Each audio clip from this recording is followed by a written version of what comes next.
Hola, mis queridos amigos de Magistral Runa.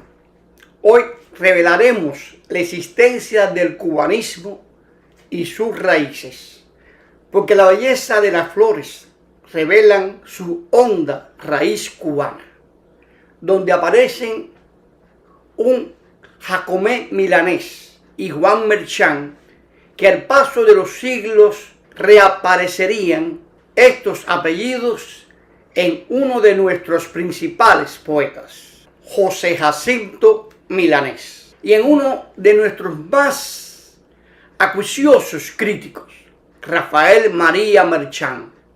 Mis amigos de Magistral Runa, hoy presentamos nuestras raíces cubanas.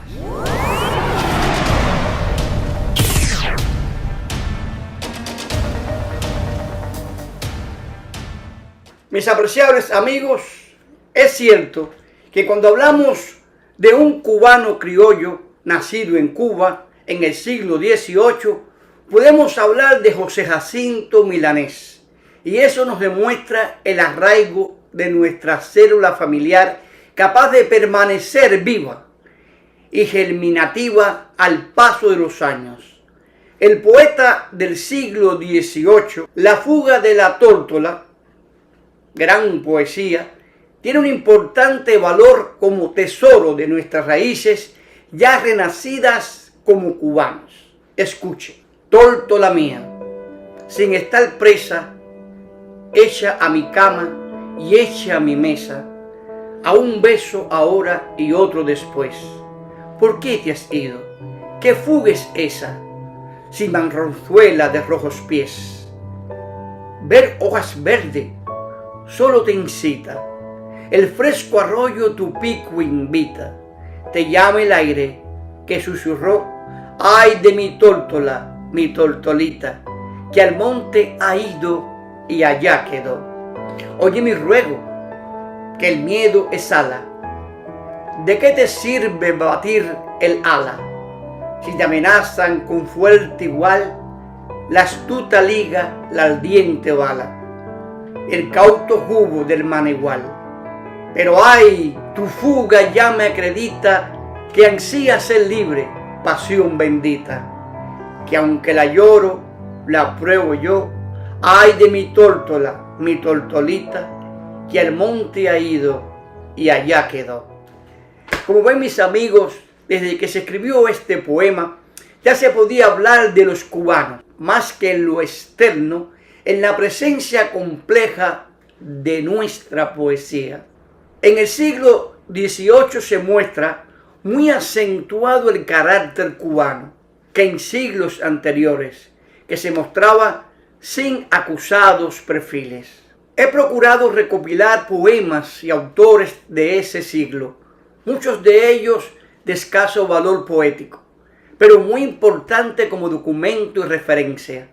Uno de los objetos de darle extensión a los poetas del siglo XVIII y a sus escritores es que dejaron alguna muestra de su producción, presentando la continuidad de nuestra cultura literaria, es decir, el crescendo de nuestras letras criollas hasta alcanzar su definitiva plenitud en José Martí. Pero cuando hablamos del empezar de nuestras raíces, también tenemos que hablar del valor humano de sentirse cubano, patriota y libre. Por eso, el hecho fundamental del siglo XVIII es la toma de La Habana por los ingleses. Un documento de mucha importancia para conocer la relación entre cubanos y españoles. Y este documento lo encontramos en el memorial dirigido a Carlos M. La Habana, 25 de agosto de 1762. Caramba, el 25 de agosto nací yo. Pero fíjense, eso fue en el 72, yo nací en el 62. Pero bien, pues vamos al tema. En ese importante documento de la época, se cree que fue escrito por la marquesa Justin de Santa Ana, ya que el tema de la toma de La Habana por los ingleses fue tratado después en verso por la misma en su dolorosa métrica expresión. En ese momento de la toma de La Habana por los ingleses, se comprende el valor de la raíz cubana y de las milicias que injustamente son sometidas, siendo ellos los pardos libres. En el texto podemos ver la excepción que marca la rebeldía frente a la gobernación española, que aconseja la unidad de los pobladores y que procura elevar el nivel cultural. Recordemos que cuando en un consejo de guerra se decidió abandonar la cabaña y dejarla a elección del enemigo, podemos decir, según el documento, cómo el criollo cubano acentúa el amor de la patria. El apreciado documento dice así: ay, mi señor, toda la ciudad lloró con amargura esta pérdida, como fundamento del más sustancial de la defensa. Por eso, el memorial elogia la decisión tomada por don Luis de Velasco de defender la ciudad hasta morir, cuyo honor se hizo temible a los contrarios. Entonces aparecen las milicias casi todas cubanas, dispuestas también a defender la ciudad hasta el último extremo.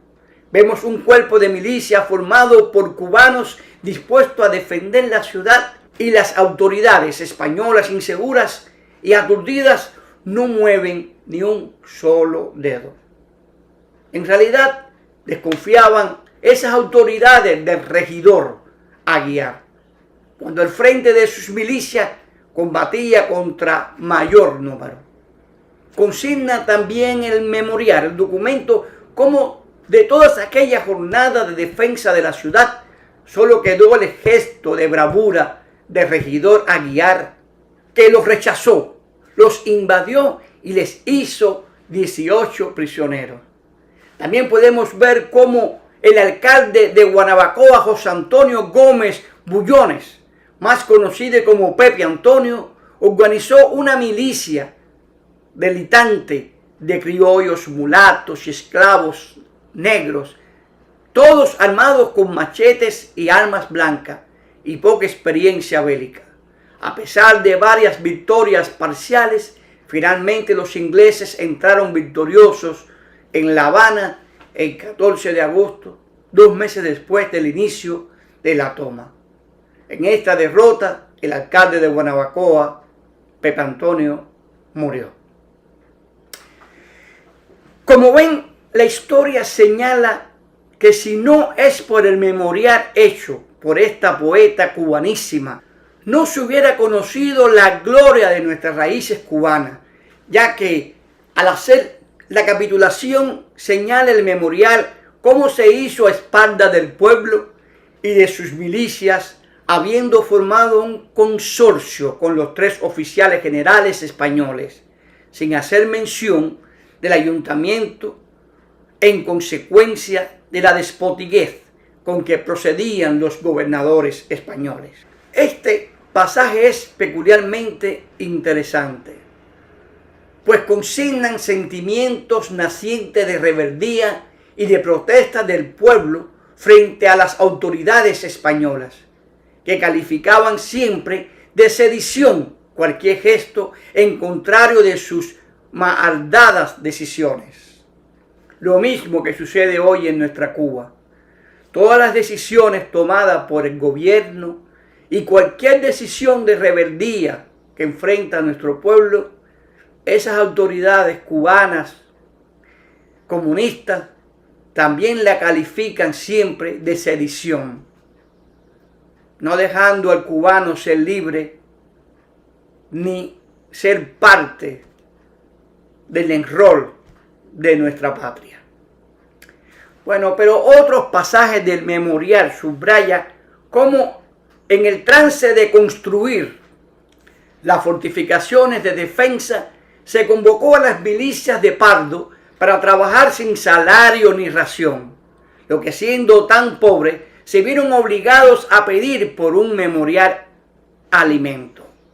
También tenemos que destacar cómo surgen en este siglo XVIII las primeras personalidades que son capaces, aún en tierras extranjeras, de realizar una obra de calidad.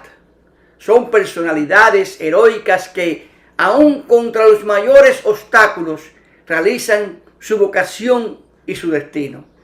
Este es el caso de Manuel de Socorro Rodríguez, hombre humilde carpintero que trabajaba de día y estudiaba de noche.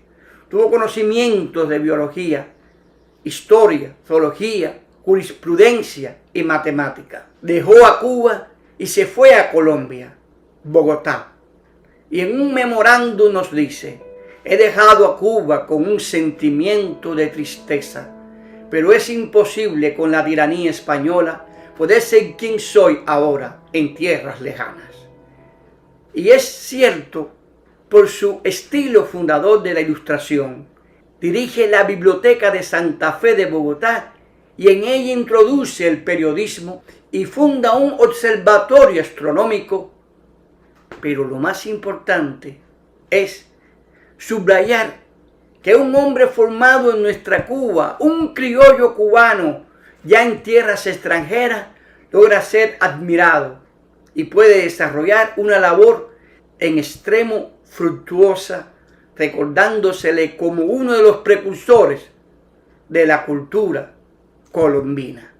Es importante destacar que en nuestra isla comienza una relación entre los poetas y el pueblo. Nuestro poeta Manuel de Sequeira y Arango, que nació en 1764 y murió en 1846, periodista, poeta, funcionario público y militar cubano, escribió en numerosas publicaciones de la prensa colonial cubana y marcó pautas en la creación literaria con un incipiente sello criollo. Y este hijo de Cuba enloquece con un bello capricho que cree que se torna invisible en ponerse un sombrero. Pero la anécdota tiene más importancia que una muestra de la razón aberrante. El hecho llega al pueblo. Su capacitación ha sido mágica e inmediata. Cuando alguien intenta postergarlo, no oírle la protesta por alcanzar sus derechos, exclama: yo no me he puesto el sombrero de Sequeira. Como ven, es sorprendente la instrucción que muestra el pueblo para cantar esa anécdota de raíz poética. Y además la forma en que la utiliza como defensa, como símbolo de lucha contra la violación de sus derechos. La misma locura de Sequeira revela ya en el poeta la aparición del orgullo de su destino, de los esclarecimientos para los que ha sido llamado, para con su verso defender la patria. Escuchemos el verso llamado El valor. Brame si quiere encapotado el cielo, terror infunda el lobrego nublado. Monte desquicié el Boreas desatado, tiemble y caduque con espanto el suelo, con horrido estallido el negro velo, Júpiter rompa de la nube irado, quede el Etna en las ondas sepultado, quede el mar convertido en Mongibelo, la máquina del orbe desunida, cumpliendo el vaticinio y las supremas leyes caída en ceniza reducida, por estas de vapor causas extremas, ni por las furias que al tirano como temáis a Dios, a nada temáis. Y hasta aquí las raíces del poeta cubano criollo y sus escritores, y los que también lucharon por acentrar nuestras raíces cubanas en un suelo patrio, nuestra Cuba. Ha sido un gusto trabajar para ustedes, sus amigos Roberto, quien le da las gracias por estar conmigo como siempre en este programa. Al mismo tiempo, le digo a mis cubanos, mis patriotas, que en la unión, fíjense bien, que en la unión está la fuerza. Si ustedes no hacen lo mismo que hicieron los valerosos criollos cuando tenían que defender la patria en su momento, no podrán arrancarse jamás del yugo que los prisa y los oprime. Como siempre les digo, libertad para Venezuela, Nicaragua, para mi linda, bella Cuba, y para ustedes, amor, libertad, cariño y dinero.